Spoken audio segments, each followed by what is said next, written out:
So, ఎప్పుడైతే మనము మన ఫ్యాషన్‌ని ఫాలో అయితామో, అప్పుడు మాత్రమే మనకంటూ ఒక స్పెషలైజేషను, మనకంటూ ఒక రికగ్నైజేషన్ అది ఏ ఫీల్డ్‌లో అయినా వస్తుంది. ఎందుకు అంటున్నా అంటే, ప్రెజెంట్ చాలామంది స్టూడెంట్స్ అడిగే క్వెషన్ ఏంది అంటే, మనం సివిల్ బ్యాక్‌గ్రౌండ్‌లో బ్యాచిలర్ చేసినాం. ఇప్పుడు ఐటీలో మాస్టర్ చేసినాం, లేకుంటే ఐఏఎస్‌లో మాస్టర్ చేసినాము. మేము ఈ సివిల్ జాబ్స్‌కి, ఎలక్ట్రికల్ జాబ్స్‌కి ఎలిజిబుల్లా?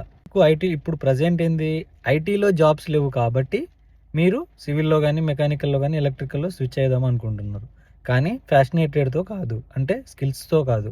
ఒకవేళ మీరు సివిల్‌లో గాని మళ్ళీ రిటర్న్ సివిల్‌లోకొచ్చి సివిల్‌లో జాబ్ చేద్దాం అనుకుంటుంటే మీకు కావాల్సింది ఏంటిది? మీకు ఇంటర్వ్యూ క్రాక్ చేసుకోవచ్చు. కానీ వర్క్ పరంగా అయితే మీకు స్కిల్స్ అనేది రావాలి.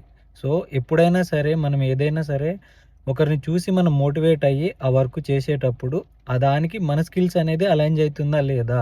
మనం ఆ వర్క్ చేయగలమా లేదా అనేది అది తెలుసుకోవాలే గాని, అంతే తప్పించి మనమేంటిది ఒకడు ఆ జాబ్ చేస్తున్నాడు గదా! మనం గూడా అదే జాబ్ చేద్దాం అని చెప్పి మూర్ఖత్వంగా ఉండడం అనేది చాలా తప్పు పని అన్నట్టు.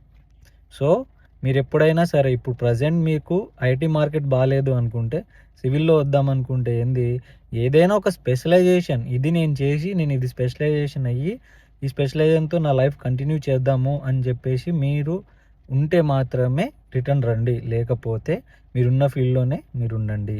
Thank you.